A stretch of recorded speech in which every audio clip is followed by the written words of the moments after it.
Assalamualaikum warahmatullahi wabarakatuh. Selamat malam teman-teman. Apa kabar kalian semua? Semoga tetap dalam lindungan Allah Subhanahu wa taala ya. Dan juga sehat walafiat tentunya. Di kesempatan pada malam hari ini aku mau menceritakan sebuah kisah pendakian horor series yang mana akan menjadi beberapa part.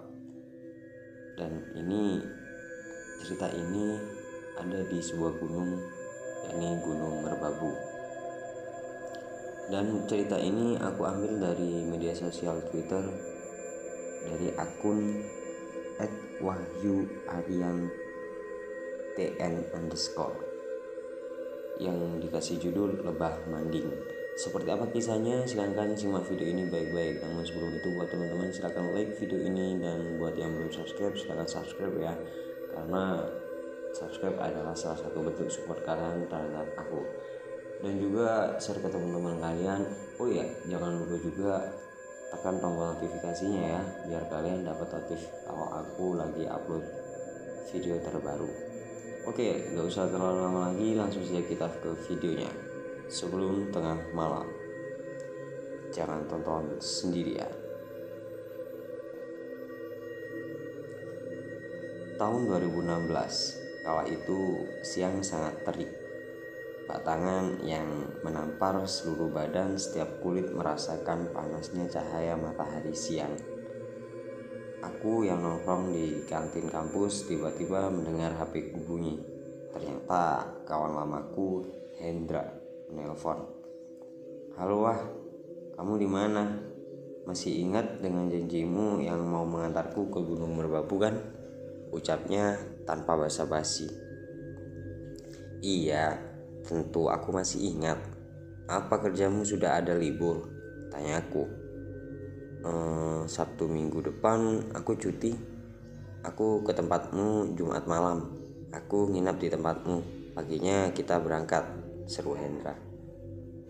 "Oke lah, gak sekalian mepet hari H, kamu baru kasih kabar," ucapku karena kesal diberi kabar dadakan. "Ya udah, minggu depan tak tunggu, tapi kita berangkat bawa motormu lo ya," jawabku karena aku sudah janji akan menemani Hendra ke Gunung Merbabu, dan kebetulan minggu depan aku lega tak memiliki acara. Aku yang sudah menjajal jalur Kopeng dan Selo pun kembali memutar otak karena aku ingin mencari suasana baru walaupun di gunung yang sama. Aku memanfaatkan Androidku untuk mencari informasi semua jalur-jalur yang ada di Merbabu. Akhirnya aku menemukan pilihan yang tepat. Jalur yang belum lama dibuka setelah belasan tahun ditutup. Yep, aku akan mengajak Hendra mendaki lewat jalur Suanting yang terletak di Kabupaten Magelang.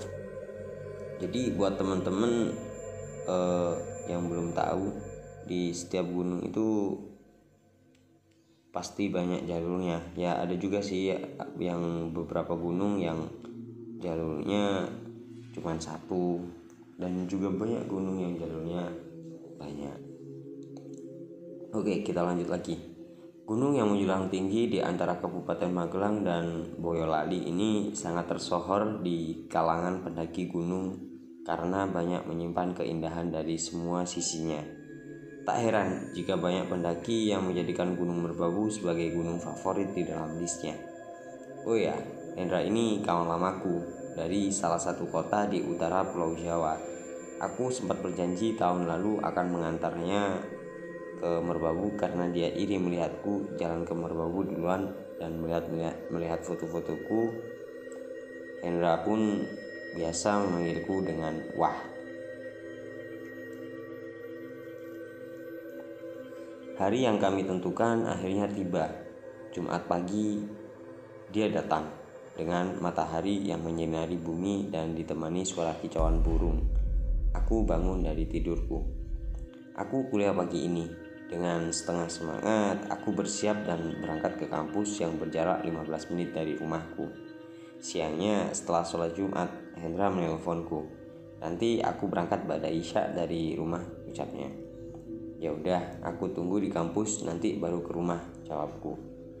Sorenya aku nongkrong di sekret kampus menunggu kedatangan Hendra malam nanti, ditemani secangkir kopi dan dua kawanku, Ardi dan Becot. Mau naik kemana lu? Tanya Ardi. Nampaknya dia tahu kalau aku hendak mendaki besok. Mau ke Merbabu, nganter kawan lamaku, jawabku. Semalam bulan terang banget, kayaknya besok bakal masih purnama, jawab Ardi. Kayak muda seperti paranormal aja di, jawabku. Lewat mana kalian naik? Tanya Gejot. Lewat jalur baru, Swanting, jawabku ke Gejot. Wih, mantep tuh sebenarnya di sana. Tapi hati-hati aja kalau sampai di area yang namanya Lebah Manding. Angker di sana, ucap Gejot lagi. Emang pernah ke sana kamu, Jot? Tanyaku. Belum sih, cuma aku dengar cerita dari kawanku yang belum lama naik ke sana. Angker katanya di sana hati-hati aja, dan pokoknya saranku ya hati-hati dah, ucap Gejot. Ah, gak apa-apa, tenang, pasti gak akan terjadi apa-apa, jawabku dengan yakin karena aku sudah pernah menginjakkan kaki ke Merbabu. Ya, walaupun sebenarnya dalam hati ada deg-degan setelah mendengar perkataan mereka. Tapi insya Allah atas izin Allah aku bakal selamat pulang pergi nanti. Aku kembali menyeruput kopi di hadapanku. Ardi dan Gejot menampak. Asik sebal-sebul dengan rokok Surya 16-nya di dekatku. Aneh, anak teknik yang kerjaannya naik turun gunung tapi gak doyan rokok. Ah, bodoh amat. Aku menikmati hidupku yang seperti ini, toh semua orang berhak atas dirinya sendiri, pikirku dalam hati. Tak terasa jam berlalu sudah menunjukkan pukul 22.00, menyisakan aku dengan Gejot di sekret kampus. Mana temanmu, Cok? Gak sampai-sampai, tanya Gejot sedikit sebal karena sudah malam. Tahu nih, gak ngerti juga, jawabku. Setelah 15 menit Hendra telepon, katanya dia sudah di depan kampus. Aku langsung ke depan kampus menghampiri dan mengajaknya ke sekret kampus dulu. Lama banget kamu, kemana aja Hendra? Tanyaku. Ya maaf, tadi macet bentar di jalan, jawab Hendra. Ya udah, tunggu sini dulu sama kawanku ini, namanya Ardi dan Gejot. Aku ke depan dulu cari kopi. Aku pun keluar ke kampus cari angkringan terdekat guna bungkus kopi sama gorengan buat Hendra. Bang, udah sering naik sama Wahyu? Gejot menanyai Hendra. Udah sering bang, kebetulan kemarin pas dia ke Merbabu saya gak bisa ikut, jadi tak suruh ngantar aku ke sana sekarang, jawab Hendra. Kamu bisa lihat gitu-gituan gak bang? Gejot kembali memberi pertanyaan kepada Hendra yang cukup membuatku memperhatikan. Gituan apa, Jot? Gak jelas lu, jawabku sambil memotong pembicaraan. Alah, gituan itulah, masa gue perjelas? Gejot kembali menjawab dengan logat Betawinya. Gak bisa saya bang, jawab Hendra dengan senyum-senyum. Sebenarnya aku tahu kalau sebenarnya si Hendra peka dengan hal-hal semacam itu, tapi saat itu Hendra lebih memilih menyembunyikannya. Ya udah bang, hati-hati pesan saya mah. Apalagi kalian berdua kan lewat jalur yang belum lama dibuka, ucap Gejot.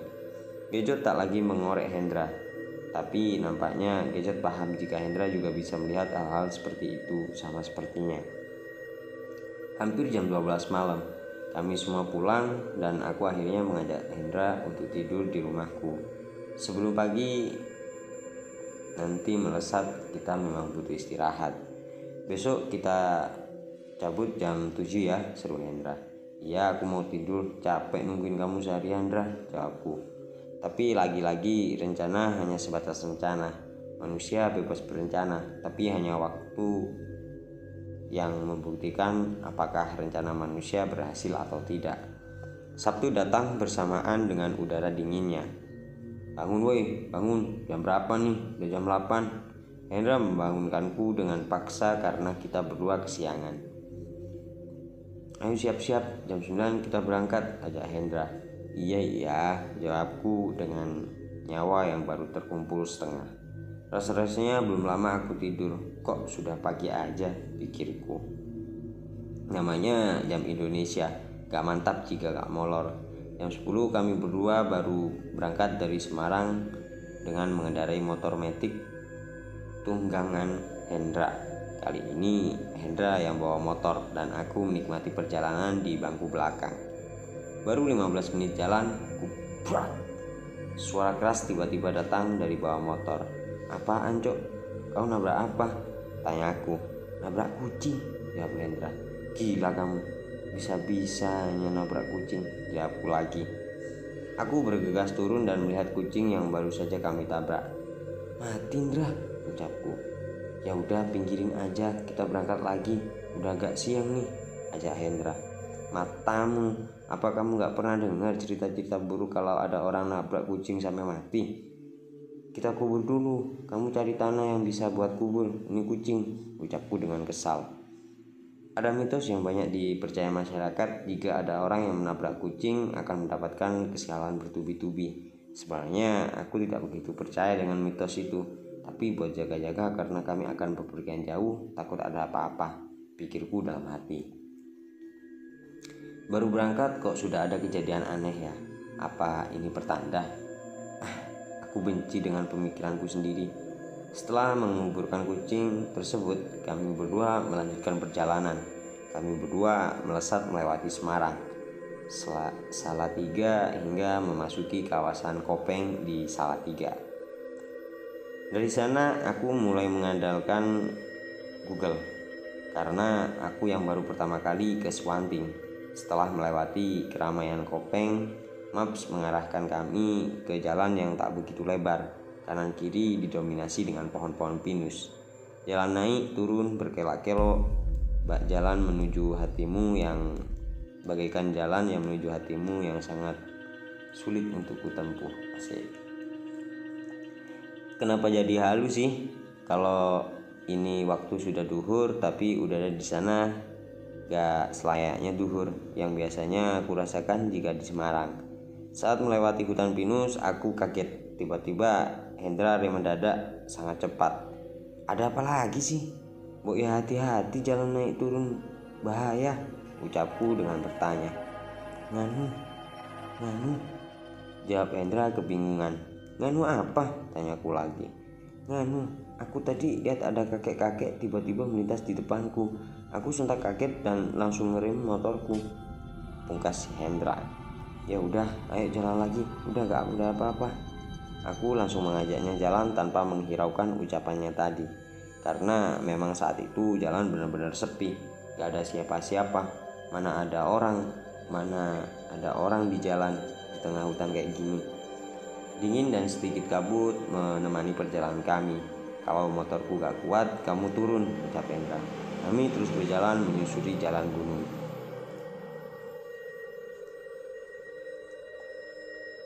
Hingga akhirnya kami tiba di base camp tepat jam 1 siang. Kami berdua istirahat sebentar di sana. Saat kami datang ke base camp, nampak sepi. Kulihat ada 2 rombongan pendaki. Saat kutanya, ternyata mereka baru saja turun gunung. "Di atas ramai gak, Bang?" tanyaku ke salah satu dari mereka. "Kami kemarin sih sepi, Bang. Tadi ketemu 1 rombongan naik pas kami turun," jawabnya. "Wah, perjalanan kita bakal menantang nih," ucap Hendro saat mendengar percakapanku. Kami packing ulang bawaan kami berdua dan mengurusi Maxi. Sewaktu mengurusi Maxi, petugas di sana memberi kami pesan, "Hati-hati jika sampai di Lembah Manding. Jangan ceroboh di sana dan jaga ucapannya. Jangan ada yang bawa kerintingan kalau di sana. Jangan lupa ucap salam dan berdoa dulu sebelum memasuki kawasan Lembah Manding." Begitu pesan petugas base camp kepada kami yang cukup membuat jantung kami berdua berdetak agak kencang. "Yaudah, ayo kita siap-siap jalan," ucap Hendra. Tak lama azan asar berkumandang. "Kita sholat asar dulu baru jalan," ajakku. Setelah sholat kami mulai perjalanan. Dari depan base camp kami langsung disambut tanjakan jalan desa di desa tersebut. Tanjakan yang lumayan miring beralaskan beton dan cukup membuat kami berdua ngos-ngosan. "Gila nih jalan, baru juga keluar base camp udah dihantam tanjakan gini," gerutu Hendra. "Hahaha, iya juga, gak apa-apalah sekalian pemanasan," jawabku. Sesekali kami menyapa penduduk yang berpapasan dengan kami. "Monggo Pak, Bu." "Amit nggih Pak." Dalam bahasa Indra artinya permisi. Setelah melewati pemukiman warga, kami mulai disambut perkebunan penduduk. Tak lama kami mulai masuk ke pintu rimba ditandai dengan jalur yang didominasi dengan pohon pinus di kiri kanan. Kami berdua istirahat sebentar di sana. Hampir 4:30 kami jalan lagi. Dari sini kami berdua mulai merasakan dan melihat hal-hal aneh. Aku mencium bau yang sangat busuk masuk ke dalam lubang hidungku. "Kamu mencium bau aneh gak?" tanya Hendra padaku. "Emang kamu mencium bau apa?" tanyaku. "Bau busuk, kayak bau bangkai," jawab Hendra. "Enggak, aku gak merasa ada bau apa-apa," jawabku, yang pura-pura tak mengetahui apa-apa. Padahal sebenarnya aku juga mencium bau itu. Katanya si Pak Mali menceritakan hal begituan kalau masih dalam perjalanan gunung atau hutan. "Woi, apaan itu putih-putih? Orang atau apa?" tanya Hendra. Refleks, aku ikut melihat apa yang dimaksud Hendra. Aku dan Hendra perhatikan betul-betul karena letaknya jauh dari kami dan berada tepat di samping pohon pinus yang menjulang tinggi. Dan astagfirullahaladzim, kamu tahu apa yang mereka lihat? Ya, itu adalah sosok pocong. Sontak kami berdua langsung berjalan lagi dengan cepat agar lekas jauh dari sana. Aneh, baru kali ini aku melihat semacam itu di keadaan yang masih terang begini. "Kita disambut apa gimana ya?" tanya Hendra. "Udah, jalan aja," suruhku. 15 menit perjalanan kami tiba di pos 1 Lembah Lempong. Tanpa istirahat kami langsung berjalan lagi karena kami tidak ingin lama berjalan malam kali ini. Saat kami berjalan di antara pos 1 menuju pos 2, kami kepapasan dengan kakek-kakek yang memanggul kayu bakar. "Monggo Pak," sapaku, sewajarnya manusia yang bertutur sapa. Anehnya kakek itu tidak sedikit pun menjawab dan terus berjalan. Jika dideskripsikan, kakek tersebut mengenakan pakaian khas warga desa baju lurik, celana hitam, dan kebetulan ada belutan kain batik di kepalanya. Saat ku lihat Hendra, dia hanya diam memperhatikan kakek itu. "Kenapa, Hendra? Ada orang tua bukannya disapa?" tegurku. "Kamu tahu nggak itu?" jawab Hendra. "Itu apa?" jawabku menyela omongan Hendra. "Itu kakek-kakek yang kumaksud tadi sewaktu di jalan," ucap Hendra. "Di jalan mana?" tanyaku karena aku belum menyadari. "Halah, yang tadi di jalan sebelum sampai di base camp. Pas aku tiba-tiba mendadak, aku lihat kakek itu yang menyeberang dan masuk ke dalam hutan," jawab Hendra dengan nada sedikit ketakutan. "Ya udah, ayo jalan lagi. Bentar lagi maghrib kita. Dan kalau maghrib kita harus break ya," ajakku. Akhirnya kami sampai di pos 2 Lembah Mitoh. Allahu Akbar, Allahu Akbar. Ku dengar lantunan adzan berkumandang. "Break dulu sambil nunggu adzan," ucapku. "Sudah gelap. Setelah ini kita akan lewati Lembah Manding yang terkenal angker di jalur ini. Mau camp di sebelumnya atau langsung di pos 3, Ndra?" tanyaku. Masih jam segini, masih sore kalau mau camp. Kita lanjut aja," jawab Hendra. Sudahlah, semoga aja tidak terjadi apa-apa. Yang penting kami sopan dan gak aneh-aneh di sini." Tanpa kusadari, Hendra mengeluarkan bungkus rokok dan dengan santainya sempat. "Sejak kapan kamu merokok, Hendra?" tanyaku yang heran karena terakhir ketemu setahuku dia gak merokok. "Belum lama ini, habisnya di tempat kerjaku aku disodorin rokok terus. Jadi keterusan sampai sekarang," jawab Hendra. Jam 18.20 kami kembali melanjutkan perjalanan. Posisi masih sama, Hendra depan dan aku belakang.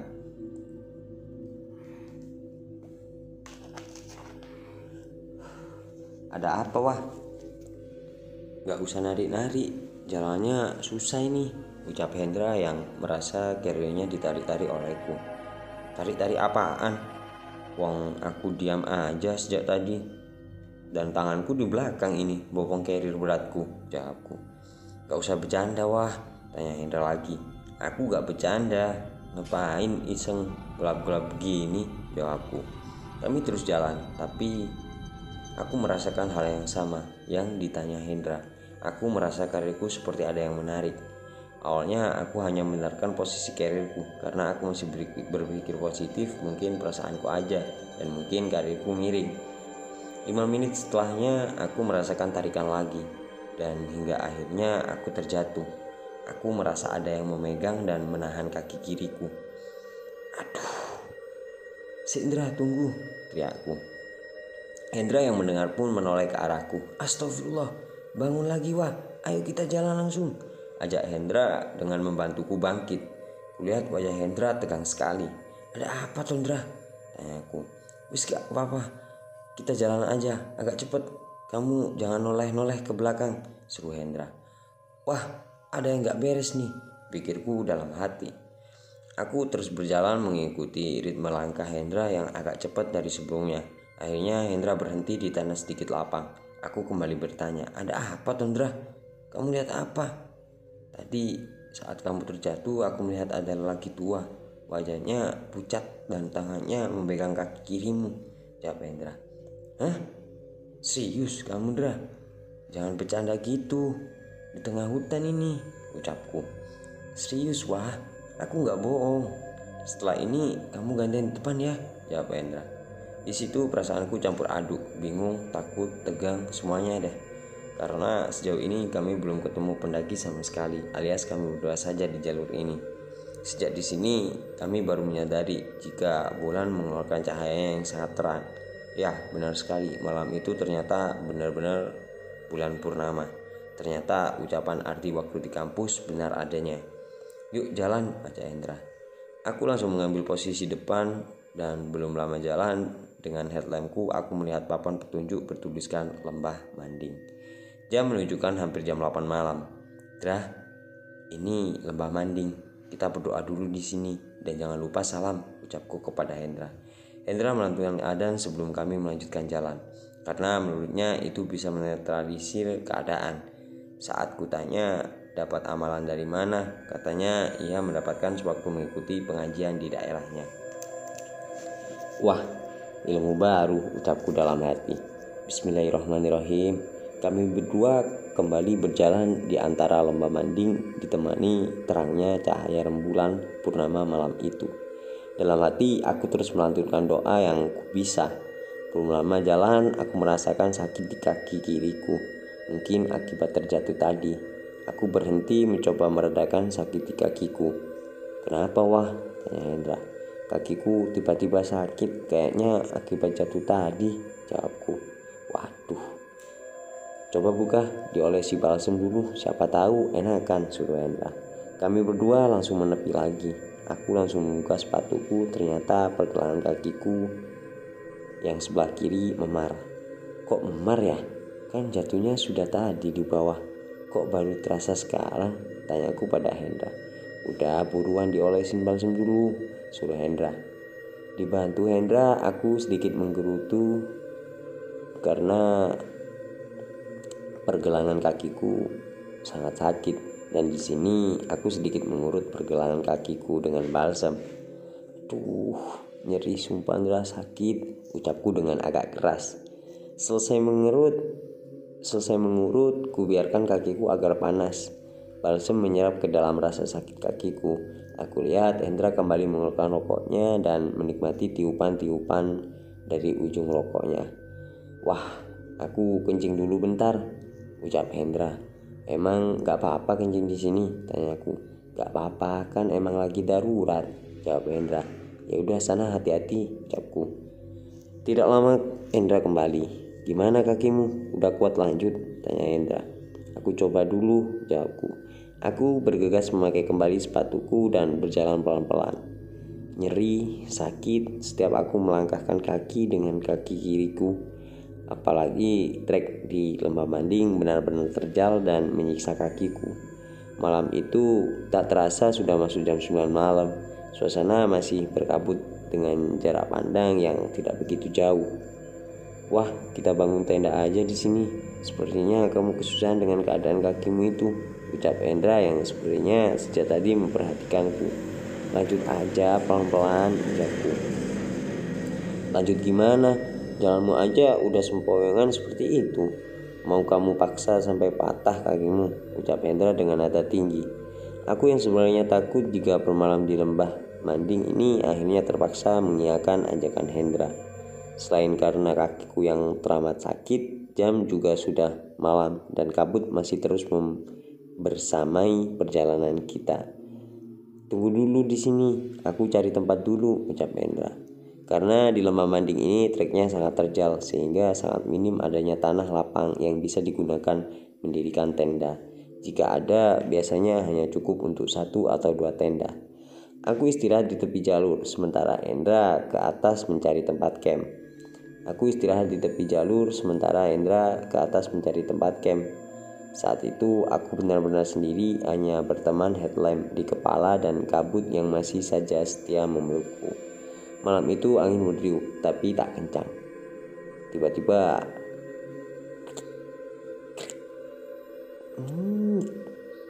suara-suara pohon yang tertiup angin malam itu memang benar-benar membuat bulu kuduku berdiri.